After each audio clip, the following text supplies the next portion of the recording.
श्री स्वामी समर्थ. प्रेक्षकांनो, आनंदी या मालिकेमध्ये आता खरोखरच सुंदर असा ट्विस्ट येताना आपल्याला पाहायला मिळणार आहे बरं का. इकडे मालिकेमध्ये आरती आनंदीच्या मदतीसाठी निंबाळकर वाड्यावर आलेली असते आणि पृथ्वी आणि आरतीचं जरा कुठे थोडंसं का होईना एकमेकांविषयी चांगलं मत झालेलं असतं आणि पृथ्वीला वडिलांच्या या अवस्थेचं खूप दुःख झालेलं असतं. म्हणून आपली आरती पृथ्वीला समजावते आणि गप्पा मारता मारता तिथेच पृथ्वी आरतीच्या मांडीवर झोपून जातो. आणि त्यानंतर मात्र विद्याधरने इकडे शिल्पाचं खूप कान भरलेलं असतं जबरदस्त. विद्याधर बोलतो की ताई बघ, या दोघी बहिणी तुझ्या भावाला आणि तुझ्या भाच्याला दोघांनाही नादी लावत आहे. आता ही आरती पृथ्वीला नादी लावते, बघ बघ त्यांची थेरं. आता मात्र इकडे शिल्पाला खूप राग आलेला असतो आणि शिल्पाने इथे जबरदस्त असा तमाशा केलेला असतो. शिल्पा आरतीला नको नको ते बोलून मोकळी होते.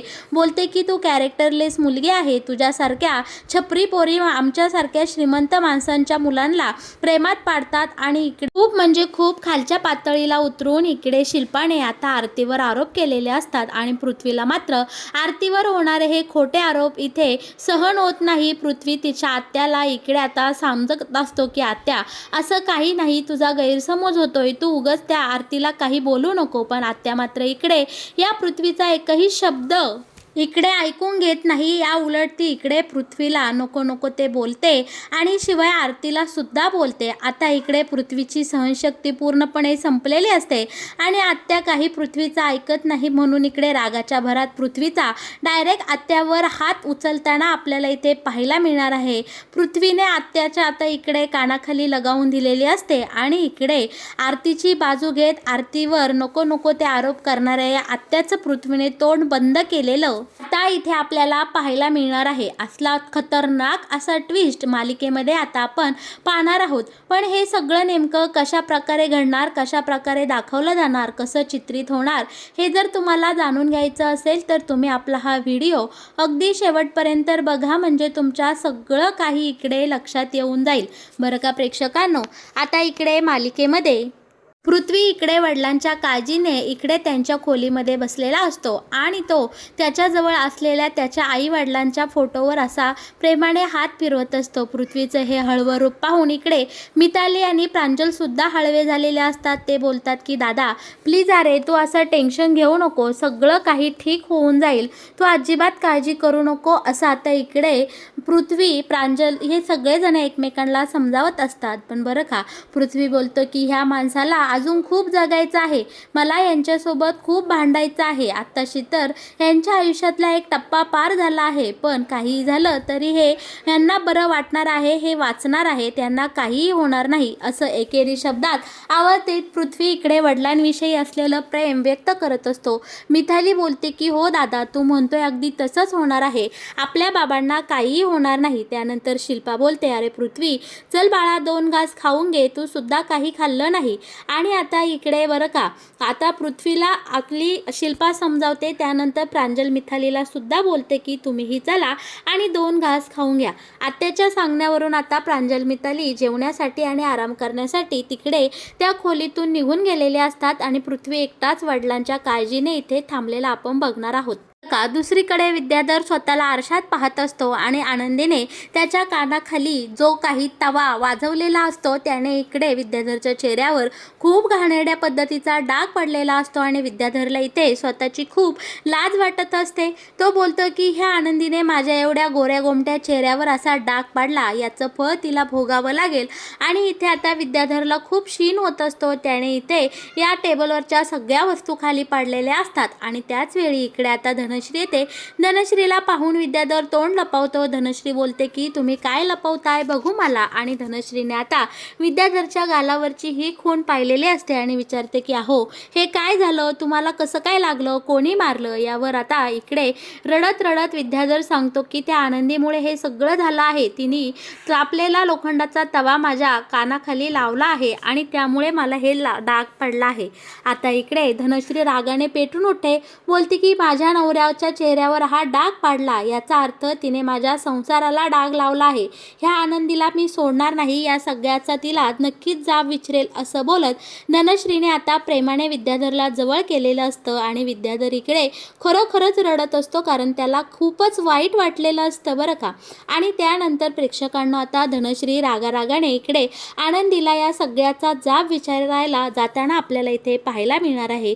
तोवर इकडे खाली आरती आलेली असते. आनंदीची ही अवस्था पाहून आरती बोलते की बाळा, काय झालं आनंदी, तुला कोणी बोललं का, काय झालं बोल. तेव्हा आनंदी बोलते की मला कुणीही काही बोललं नाही, या उलट आज मी त्या विद्याधरला चांगला धडा शिकवला आहे, त्याला मी तापत्या तव्याने मारला आहे असं आनंदी आता इकडे या तिच्या लाडक्या बहिणीला म्हणजे आरतीला सांगते. आणि आरती बोलते की बरं केलं, तसंही त्या नराधमाला कोणीतरी शिक्षा द्यायलाच हवी होती. आनंदी, तू जे केलं ते अगदी योग्य केलं आहे, त्याचं वाईट वाटून घेऊ नको. आणि पाठीमागनं हे सगळं धनश्रीने ऐकलेलं असतं आणि धनश्री बोलते की वा वा आरती वा, माझ्या नवऱ्याला मारून दोघी बहिणी चांगल्याच इथं खुश आहेत. तेव्हा आता इकडे ही धनश्री आनंदीच्या दिशेने यायला निघते, तेव्हा आरती अडवते आणि बोलते की नाही या धनश्री ताई, तुम्ही अजिबात माझ्या आनंदीला हातही लावायचा नाही, नाहीतर माझ्या इतकी वाईट बाई तुम्ही पाहिली नाही.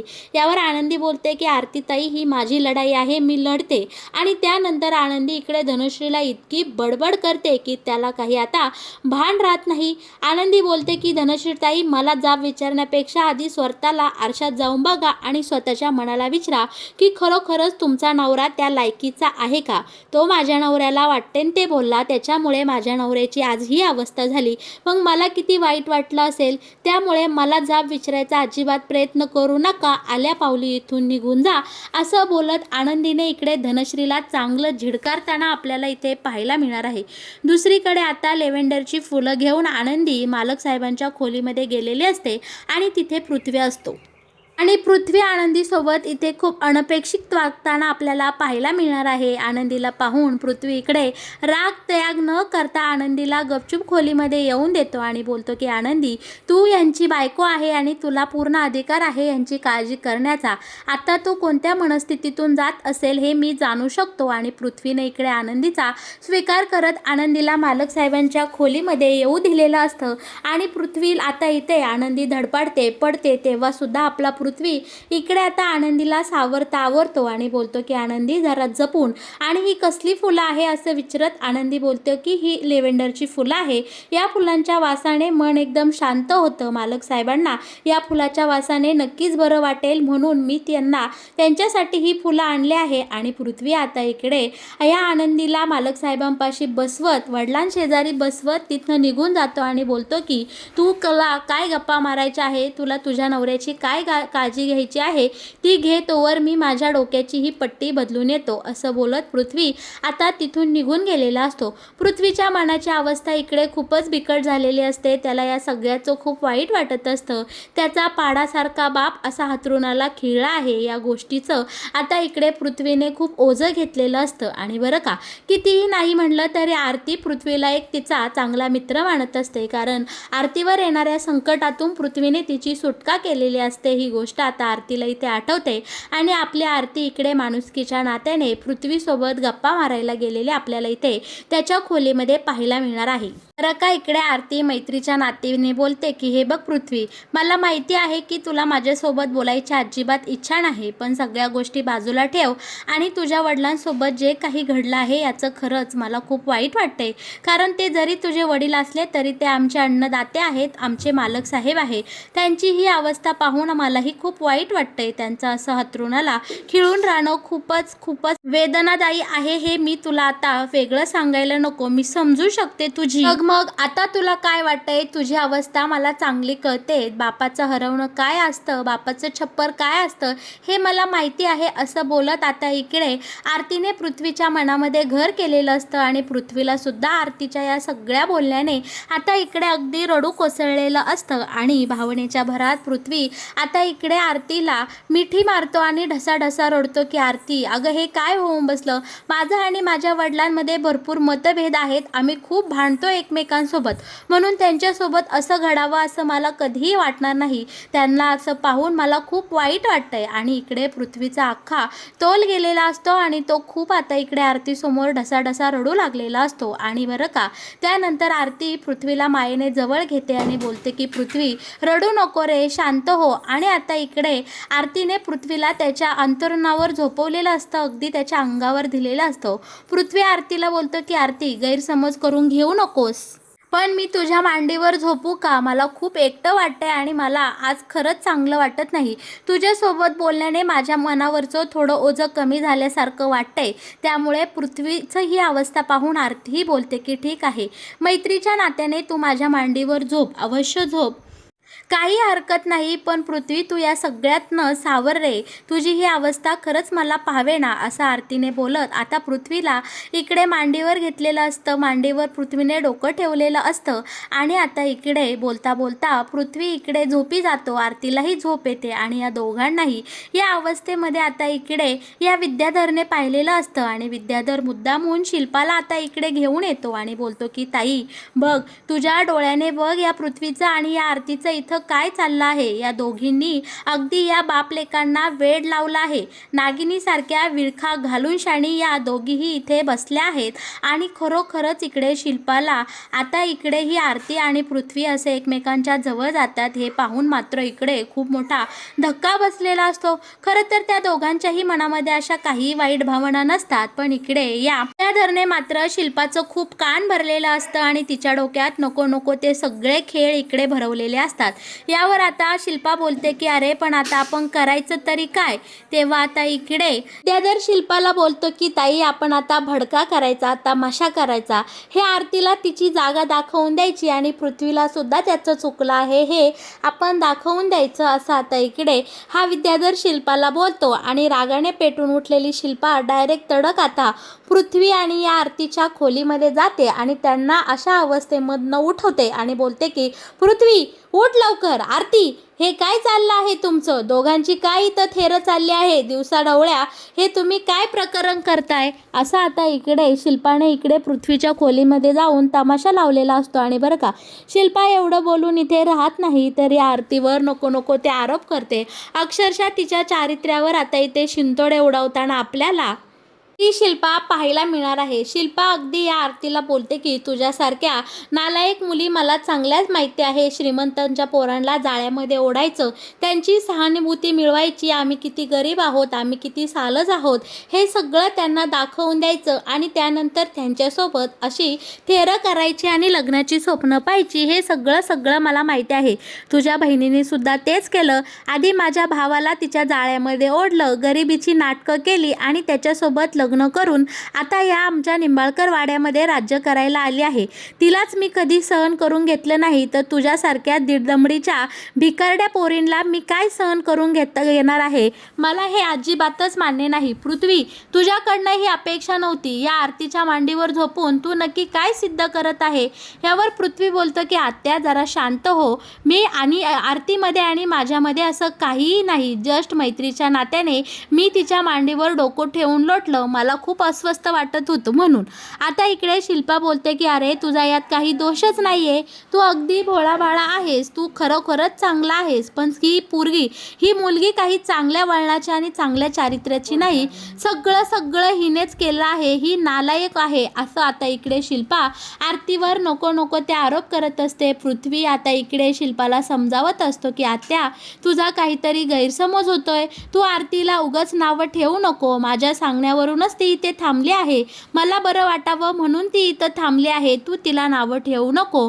शिल्पा मात्र इकडे पृथ्वीचा सुद्धा एक शब्दही ऐकून घेत नाही. आणि या सगळ्यात आता इकडे पृथ्वीचा सुद्धा स्वतःवरचा तोल आता इकडे घसरत चाललेला असतो. आणि रागाच्या भरात पृथ्वी आता इकडे आत्याला समजवता त्याने आत्यावर हात उचललेला असतो.